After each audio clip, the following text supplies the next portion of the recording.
J'ai giclé dessus le machin.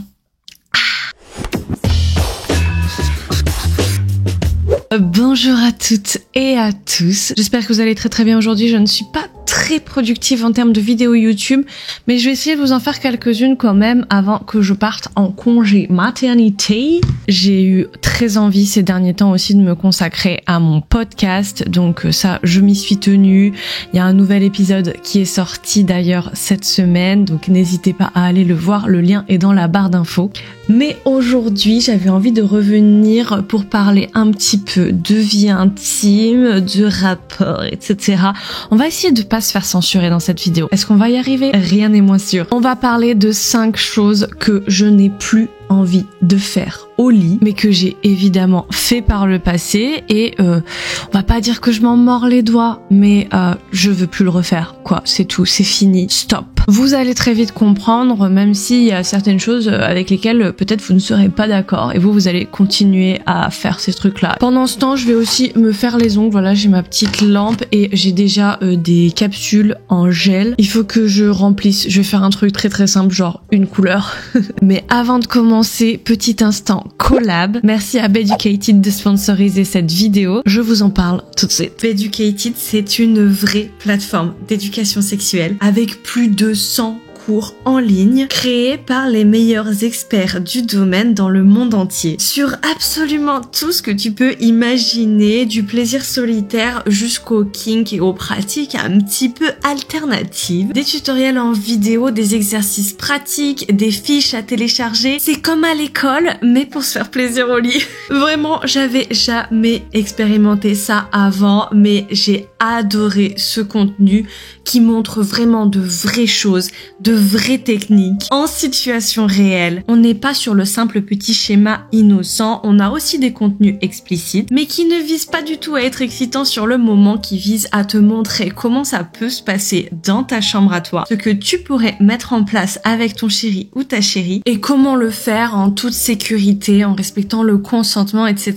Je suis vraiment trop heureuse aujourd'hui de collaborer avec cette plateforme et de vous proposer un code promo qui s'appelle juste le Clemity, tout simplement, et qui vous donne moins 60% sur un abonnement annuel. Évidemment, tout ce contenu, c'est des heures et des heures d'enregistrement, c'est fulgurant. Ça peut pas être complètement gratuit, mais là, vous avez vraiment une offre hyper intéressante. 10% supplémentaire sur des promos qu'il y a déjà en cours. Ça vous fait un abonnement vraiment à prix cassé. Cliquez sur le lien qui est en barre d'infos, appliquez le code promo Clemity. De toute façon, vous avez 24 heures pour découvrir la plateforme, voir si ça vous plaît.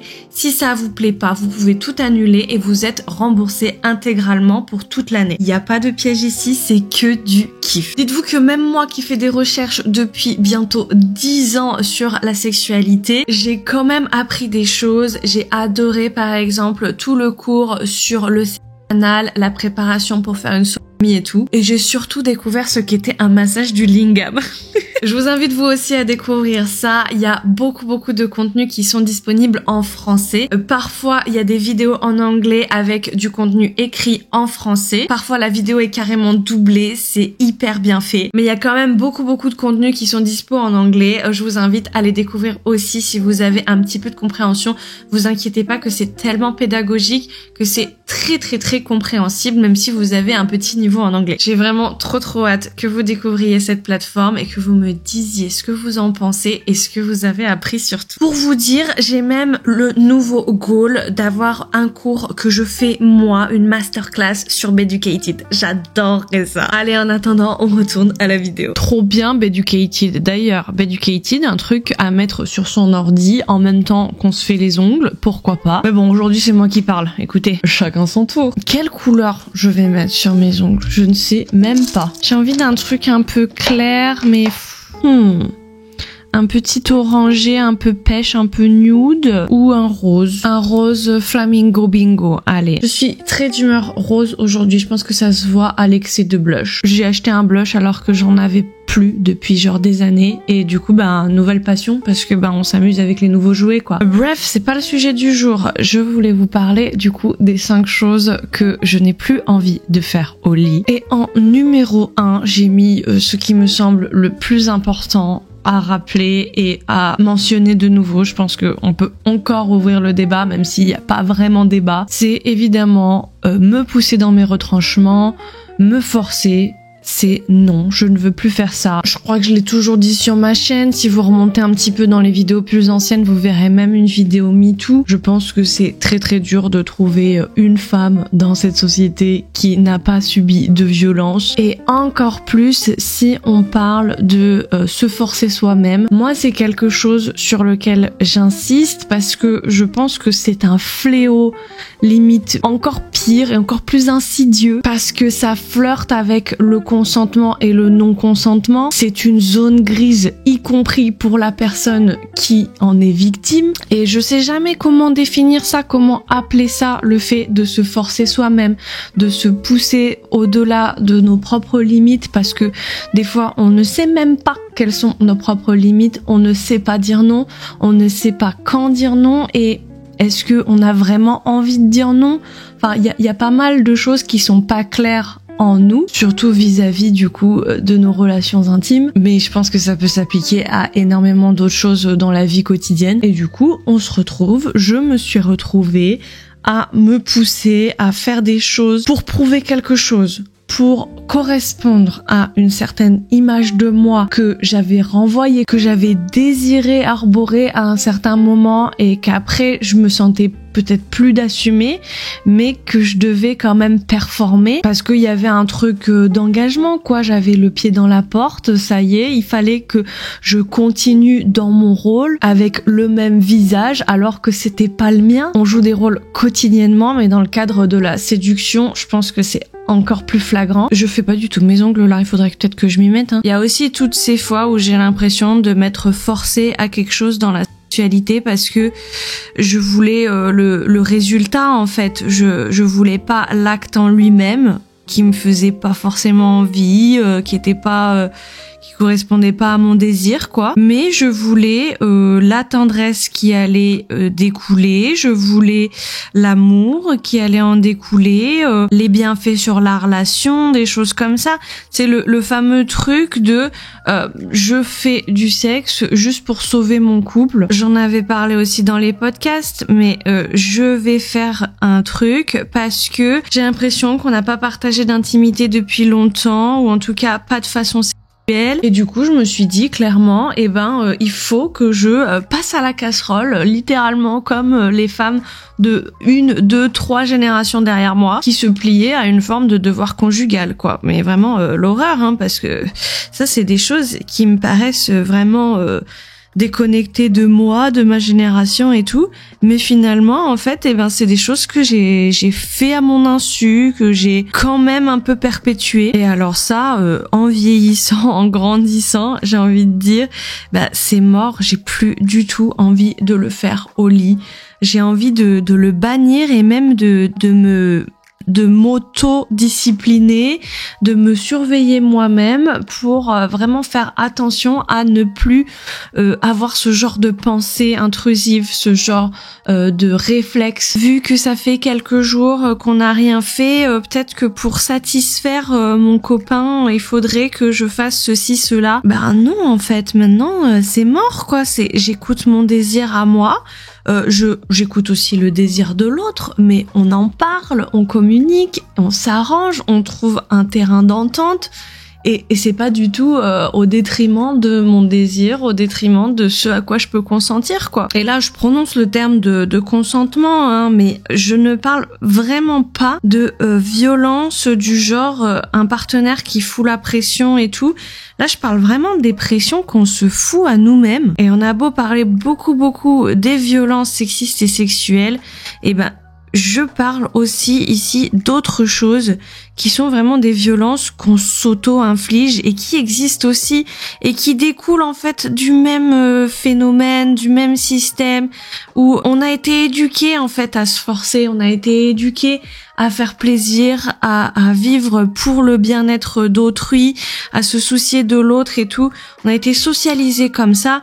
Donc c'est un peu le même phénomène, mais quand même, on n'est pas sur les mêmes trucs dans le sens où ici, je te parle pas d'un partenaire qui va te forcer à quelque chose. Je te parle vraiment de là, ton partenaire, il a l'impression que t'es full consentante, que t'en as envie, alors qu'en fait non. Tu simules un peu ton envie, tu simules ton désir. Du coup, l'autre ne peut pas, en fait, sauf en lisant vraiment très très bien entre les lignes, et rares sont les personnes qui vont arriver à faire ça. L'autre, il peut totalement croire que c'est quelque chose dont t'as vraiment envie, parce que en fait, il y a des fois où pour me forcer comme ça à ces rapports, bah, je faisais vraiment la meuf qui en avait envie, quoi. C'était même justement le cœur du problème. C'était que j'étais vraiment dans l'optique de montrer quelque chose qui n'était pas vrai et donc de le faire limite à outrance, quoi. Plus c'est gros, plus ça passe. Donc vraiment, on n'est pas dans un cadre où j'incrimine le partenaire en question. Et évidemment, ça aurait été mieux à tous ces moments-là où c'est arrivé dans ma vie que j'ai un partenaire qui dise mais là t'es pas en train de te forcer juste pour me faire plaisir, parce que si c'est ça, je préfère pas qu'on le fasse. Ça, on me l'a déjà dit en plus, hein. Mais très rarement. C'est génial parce que c'est des gens qui te ramènent un peu sur terre, qui te font comprendre des choses aussi sur toi-même et qui arrivent à décrypter, en fait. Et ça, c'est merveilleux quand ça arrive. Deuxième chose que je ne veux plus au lit, c'est le shaming sous toutes ses formes. Le fait de donner honte à quelqu'un, que ça vienne de moi ou que ça vienne de l'autre. On parle souvent de body shaming et malgré le fait que j'avais un physique vraiment dans les clous, on va dire, dans les standards de beauté, pas trop gros, pas trop maigre, et ben j'en ai subi quand même. J'ai eu des mecs qui m'ont dit « Ah mais je suis jamais sortie avec une meuf qui avait des formes comme toi. Ah mais d'habitude je date des meufs beaucoup plus minces. Ah oui, toi t'as quand même pas mal de gras, hein. » C'est des choses qui sont dites une fois qu'on est à poil dans le lit. C'est affreux à dire. Je me demande si ces gars-là se rendent compte de ce qu'ils disent, parce qu'en plus c'est pas sur un ton de « je te critique », c'est sur un ton de je t'avoue quelque chose, mais c'est gentil, c'est un petit peu une blague, c'est sur un ton un peu détaché, humoristique, mais c'est quand même vrai. Et ça, ça me bloquait à chaque fois, mais vraiment c'était le jour et la nuit, parce que autant avec un mec ça allait se passer, mais trop bien, on allait s'éclater, prendre un plaisir fou, et à partir du moment où j'ai eu la remarque de trop, même dite sur un ton gentil ou quoi, en fait, non. Et ben à partir de ce moment-là, mon corps, il se referme comme une huître, mais genre physiquement parlant, et ce n'est plus possible. Et là, les rapports vont devenir douloureux, je vais plus pouvoir, je vais plus avoir de désir, et ça va beaucoup moins bien se passer, alors même que je pourrais par ailleurs avoir envie de prolonger la relation avec le gars. Moi, c'est le genre de truc, si on me critique physiquement, ou en tout cas qu'on me fait me sentir non désirée, moins désirée, ça me bloque, quoi. J'ai tellement envie de plaire, j'ai tellement besoin d'être rassurée, au contraire, sur ma capacité à apparaître comme belle et tout, excitante, séduisante. Bah, si on me dit un truc qui va un peu à l'encontre, ça me bloque. Donc non, ça je ne le veux plus au lit. C'est mort de chez mort, mais genre s'il se passe le moindre truc, je m'en fous de la situation et tout, mais ça vire direct, quoi. Je me sens maintenant capable d'interrompre carrément un moment d'intimité et tout, et de dire au mec, mais là c'est bon, stop, là tu sors de mon lit, ou je sors de ton lit, je me barre. J'ai beaucoup d'expériences, de trucs où j'ai été un peu sidérée, un petit peu genre il se passe un truc bizarre et tu réagis pas sur le moment. Tu restes, tu continues, tu sauves un peu les apparences, tu fais comme si de rien n'était. Et puis c'est après, des fois ça te prend plusieurs jours, plusieurs semaines pour ressasser un peu le truc et pour te dire mais c'était vraiment pas cool et je ne veux plus ça, je ne l'accepte pas. C'est pour ça aussi que ce genre de vidéo comme j'en fais aujourd'hui, et en vrai c'est sur des trucs qui se sont passés il y a des années, et la plupart de ces trucs c'est des choses que j'aurais pas pu conscientiser avant. C'est pour ça que j'ai envie de vous dire aussi, si vous aussi vous estimez que c'est des erreurs entre guillemets, des choses qui se sont passées que vous auriez pas dû accepter, etc., ouais, mais ne vous en voulez pas non plus, ne vous sentez pas coupable de ne pas avoir su réagir à ce moment-là. Ça demande une telle maturité, une telle force d'interrompre un rapport, d'interrompre quelqu'un qui est en train de faire quelque chose pour dire oh, ça va pas, je suis pas d'accord. Ben, c'est immensément difficile ce que je dis là, c'est quelque chose que je pense que je m'en sentirais capable aujourd'hui, mais en fait je sais même pas si c'est le cas et si ça se passerait vraiment comme je vous le dis là.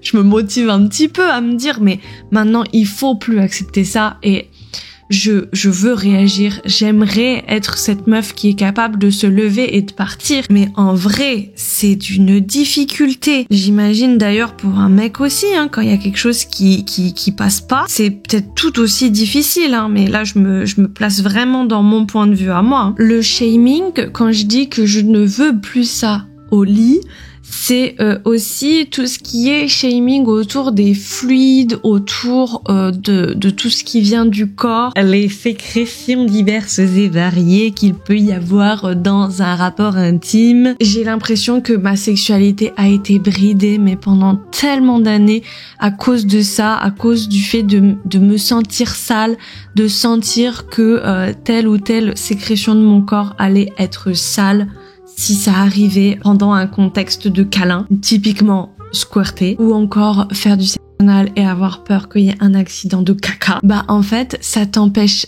tellement, mais tellement fort de prendre ton plaisir, de te laisser aller. C'est un fléau. Vraiment, je ne veux plus ça et c'est pour ça que je bénis les dieux d'être avec quelqu'un actuellement qui ne me fait pas ressentir ça, qui me fait même ressentir l'inverse, qui ne considère pas le corps comme quelque chose de dégoûtant, qui au contraire va m'inciter à me laisser aller et à me dire ok, c'est pas grave, voilà, on fait ce qu'il faut pour pas tâcher les draps ou voilà, des trucs comme ça, des trucs tout cons. D'ailleurs, il faut que je vous fasse un comparatif sur ces fameuses petites couvertures waterproof qui existent pour éviter d'avoir cette pression de je peux pas squirter parce que je vais tâcher mon matelas. Vraiment, c'est un bonheur, c'est le jour et la nuit d'avoir ce genre de truc. Limite, j'ai déjà ressenti aussi du shaming sur la salive, genre pendant le sexe oral. S'il y a trop de salive qui coule, c'est genre dégueulasse. Si tu craches, c'est dégueulasse. C'est une histoire de quantité aussi, il faut être dans la juste mesure parce que si on n'a pas assez, ça va pas non plus. Genre si tu mouilles pas, ça on en reparlera dans un autre point, mais c'est toujours une affaire d'équilibre et tout, alors que en vrai le corps fait des choses, on comprend pas pourquoi. Des fois, tu vas squirter des quantités folles, des fois non. Même chose quand un mec va lâcher la sauce, tu sais pas si ça va être de telle ou telle texture, consistance, couleur, le goût, etc. Voilà, c'est toujours pareil avec le corps, on contrôle pas. Il y a des choses qui se font, on sait pas pourquoi, et c'est pas grave. Et s'il y a des quantités folles, et si ça tâche, et c'est naturel, c'est pas sale. Moi je le sais, mais je me suis quand même sentie honteuse par rapport au fluide de mon corps, par rapport à mon corps, alors que j'avais aucune raison de l'être et je le savais rationnellement, mais ça m'a pas empêché quand même de ressentir ce genre de truc et je ne veux plus ressentir ce genre de truc. Vraiment, il y a plus le temps. Ce qui m'amène directement, en fait, c'est lié, ces différents points. La troisième chose que je ne veux plus au lit, de la même façon que je ne veux plus me forcer, je ne veux plus me retenir non plus. Ne plus me retenir dans mes désirs, dans mes fantasmes. Ne plus me retenir aussi dans comment je les exprime, comment je dis à l'autre que j'ai envie de ceci, cela. Ne plus me retenir dans l'expression de à quel point je kiffe ou ne kiffe pas. Ne plus me retenir de gémir, de crier, de faire des bruits bizarres, des têtes bizarres. Ne plus retenir mon corps de bouger comment il a envie de bouger spontanément. Ça peut vouloir dire faire des mouvements de hanche, mais aussi le fait de trembler quand il y a du plaisir. Je me souviens à m'être dit mais si je tremble trop là ça va pas être agréable, ça va pas être cool, donc il vaudrait mieux que je jouisse comme ça et du coup l'orgasme il est plus du tout le même. Et je pense avec le recul qu'il y a vraiment des fois où j'ai contrôlé mon orgasme à outrance et que du coup je me le suis gâché à cause de ces trucs-là, de me retenir de faire ce que j'avais envie de faire. Peut-être parce que je voulais continuer de correspondre à une certaine image, une certaine figure de la meuf qui reste belle et excitante pendant son orgasme, pendant la partie de câlin, tout ça. Osez me dire que ça ne vous est pas arrivé au moins une fois de vous dire mais à quoi je ressemble à ce moment-là pendant le sexe? Ah, mais dans telle position, il doit avoir telle vue sur moi, il va voir tous mes bourrelets, il va voir ma tête comme ça, en contre-plongée, je suis pas belle. Tout ce genre de trucs. Et que du coup on se retient. Clairement on peut pas se laisser aller dans ces conditions avec ce genre de pensée intrusive qui fait que on est dans le contrôle absolu. L'exemple qui sera peut-être le plus parlant, c'est le fait de rentrer le ventre pendant qu'on fait des câlins. C'est typiquement le truc qui va vous faire contracter vos abdos d'une certaine façon, vous laissez plus du tout votre corps jouir comme il le mérite. C'est tellement dommage et j'ai plus envie en fait que ça se passe comme ça. Mais je sais que ça s'est passé comme ça par le passé. Je ne le renie pas. Voilà. C'est la vie. On a fait notre chemin. On espère que la suite sera meilleure et qu'on en tire des enseignements. Et quatrième chose que je ne veux plus au lit, c'est l'injonction à la performance. Le fait de se mettre la pression pour performer je ne sais pas quoi, le fait d'être un bon coup, autant pour moi que pour les partenaires.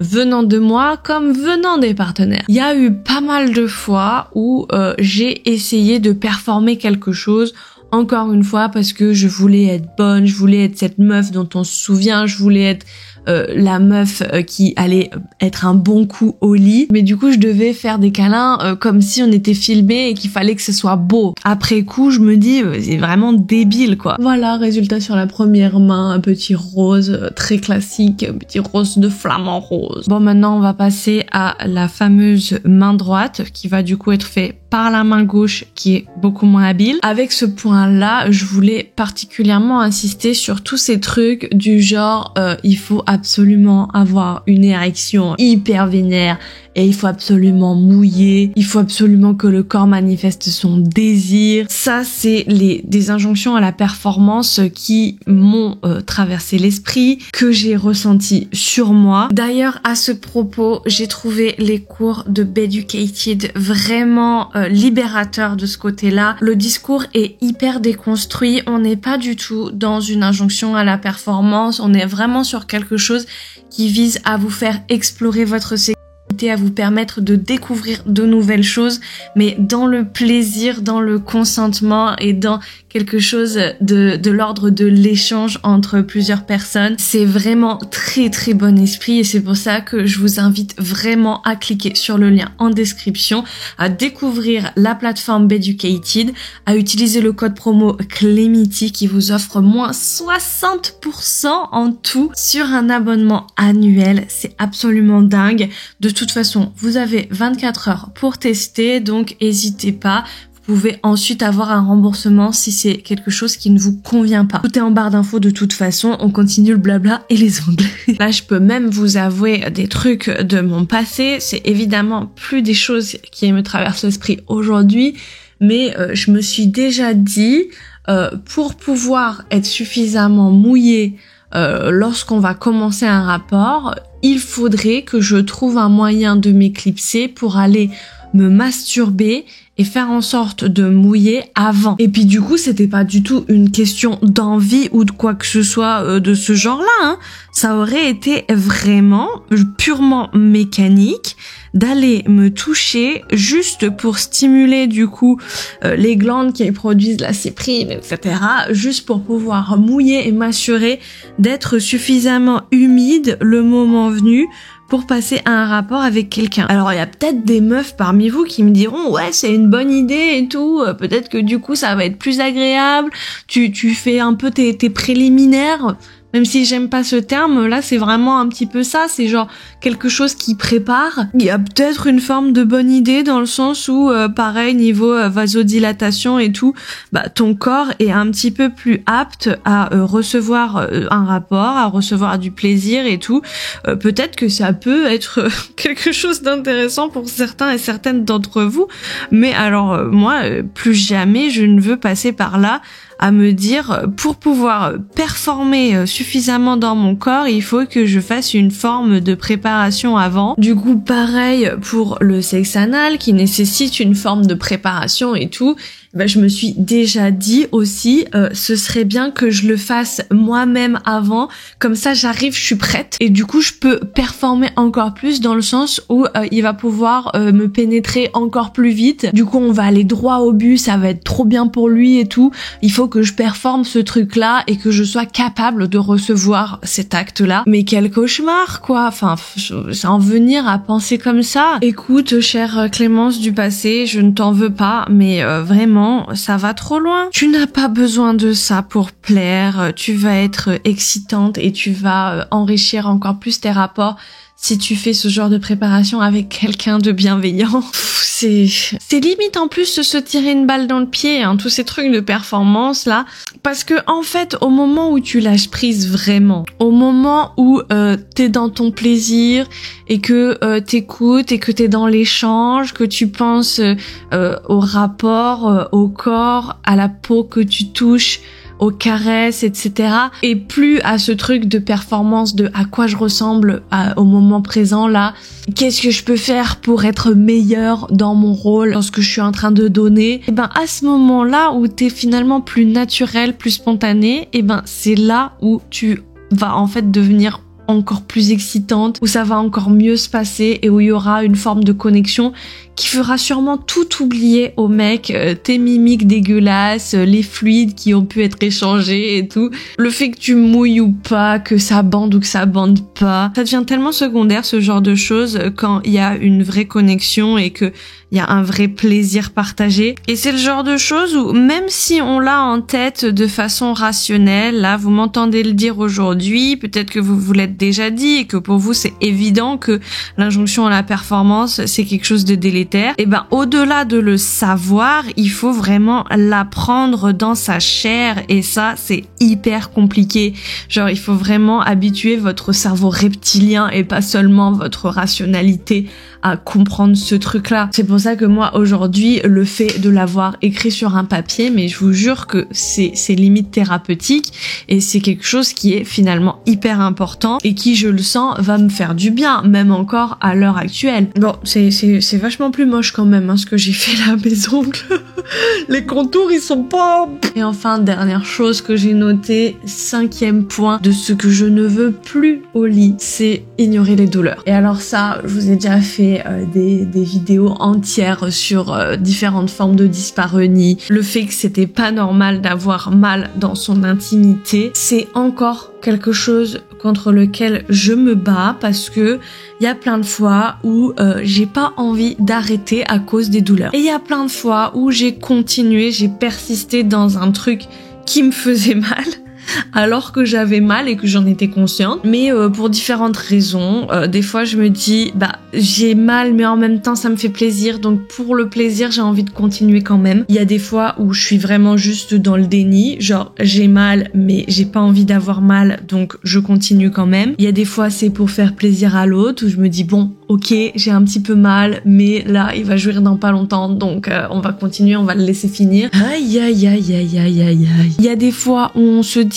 oui j'ai mal mais ça va passer, c'est un peu une phase par laquelle il faut passer pour qu'après ça fasse du bien. Et encore une fois comme t'as envie du résultat, t'as envie de l'autre étape qui est après, et du coup tu te dis je vais passer par la case douleur et tant pis pour moi mais ça ira après. Et oui c'est sûr ça ira après, hein. Une petite douleur pendant un rapport c'est pas la mort non plus, ça arrive à beaucoup de monde, voire à tout le monde, et on s'en remet. S'il y a des petites blessures, on cicatrise. La plupart du temps, il n'y a pas de grandes conséquences, si ce n'est justement sur une partie un peu psychique du truc, qui serait de s'habituer à avoir mal, trouver ça normal, et du coup avoir un mode de fonctionnement totalement toxique avec son propre corps. Et moi, je pense que j'ai été là-dedans pendant longtemps. Je pense que pendant un moment, j'ai été un peu imprégnée par ce truc de il faut souffrir pour être belle, la discipline du corps. C'était un peu une extension du truc, du genre, il faut souffrir pour avoir du plaisir, quoi. Genre, c'est le revers de la médaille et tout se paye. Alors que non, on peut avoir en fait des rapports qui ne font pas du tout mal. J'ai aussi eu ce truc de me résigner à avoir mal parce que je pensais que mon corps était fait comme ça. Genre que j'avais un problème physique, une malformation, un truc un peu de ce genre-là, que moi, voilà, j'ai de manière un peu innée ce corps-là qui fait que je souffre pendant les rapports. Je n'y peux rien, il n'y a pas de solution. Et alors que j'avais même pas cherché de solution, j'étais pas allée chez un médecin en parlant de mes douleurs, en disant voilà, j'ai envie de solutionner ça et de trouver un moyen d'avoir des rapports sans douleur. J'ai peut-être un peu évoqué le truc avec certains des professionnels de santé que j'ai vus, mais je l'ai jamais formulé comme ça. J'avais d'ailleurs l'impression de ne pas souffrir assez, du genre c'était pas un problème suffisamment important pour en parler avec quiconque. Alors que si, je vous confirme qu'à partir du moment où il y a ne serait-ce que des petites douleurs, des douleurs qui surviennent que en début de rapport, que en fin de rapport, ou après, même si c'est pas un truc hyper intense qui vous fait souffrir le martyr, justement, attendez pas de souffrir le martyr pour solutionner le truc, essayer de trouver un peu l'origine de cette douleur, travailler dessus et de tester des solutions, quoi. C'est genre hyper important et puis vraiment, il faut pas rentrer dans ce fameux cercle de la douleur et cette normalisation de ces douleurs qui viennent des rapports. Je sais à quel point c'est difficile de se convaincre soi-même, mais c'est nécessaire. Je pense que j'ai encore besoin de me convaincre moi-même de ces trucs-là. Je pense qu'il y a un peu ce truc, là, je m'en rends compte en parlant. Franchement, cette vidéo thérapeutique, vraiment. Il y a un peu ce truc de je veux faire la warrior. Et du coup, je veux pas dire que j'ai mal parce que moi je suis suffisamment forte pour endurer le truc. C'est quelque chose que j'ai fait aussi avec la grossesse, avec mon premier accouchement que j'ai voulu physiologique, sans péridurale et tout. C'était pour me prouver quelque chose à moi-même aussi, de me prouver que j'étais capable, que je pouvais le faire. Et je trouve ça beau dans le cadre de l'accouchement de se dire on est capable de le faire sans aide médicale et de le vivre pleinement. Mais dans le cadre d'un rapport qui n'est pas censé faire mal au même titre qu'un accouchement, quoi. Enfin, c'est totalement différent. Là, c'est mal placé. On est d'accord de se faire un truc genre ouais, moi, je peux endurer la douleur. Je suis une dure à cuire, tu vois. C'est débile. C'est débile. Il y a pas à souffrir dans le cadre de câlins. C'est censé être 100% agréable. S'il y a de la douleur, c'est censé être de la douleur consentie qui apporte une forme de plaisir. Mais voilà, vous voyez de quoi je parle. Là, je vous parle vraiment des douleurs souvent lors de la pénétration qui font que ça tire, ça brûle, ça irrite. À ce titre-là aussi, il y a le truc du lubrifiant aussi, mais vraiment, ça a été maladif chez moi, le fait de pas oser demander à mettre du lubrifiant parce que j'avais peur que ça casse le moment, parce que j'ai peur que le mec pense que je suis pas suffisamment excitée, que si je mouille pas, c'est à cause de lui, alors que j'ai toujours été consciente que le lubrifiant, c'était pas quelque chose qu'il fallait diaboliser. J'avais tendance à le faire quand même malgré moi et à pas oser faire le truc de aller chercher la petite bouteille de lubrifiant et en mettre juste en me disant non mais c'est pas pratique, ça va en foutre de partout et ça colle, oh j'aime pas. Alors que non, c'est pas que j'aime pas, c'est parce que juste j'ai peur que ça soit mal reçu, mal perçu, que ça casse le moment et que du coup ça se passe mal à cause du fait que j'ai besoin de lubrifiant. Alors que non, c'est le contraire, ça se passe mal parce que j'ai pas osé demander du lubrifiant. Donc voilà, c'est un dernier truc, ça. Je ne veux plus que ça se passe comme ça dans mes relations intimes et j'espère qu'avec cette vidéo, vous pourrez vous dire moi non plus, je vais plus accepter ça. Si c'est quelque chose dont vous souffrez, si c'est quelque chose qui vous a un petit peu gâché la vie, peut-être pas au stade de la souffrance, mais juste au stade où du coup on n'arrive pas à bien profiter, vous voyez.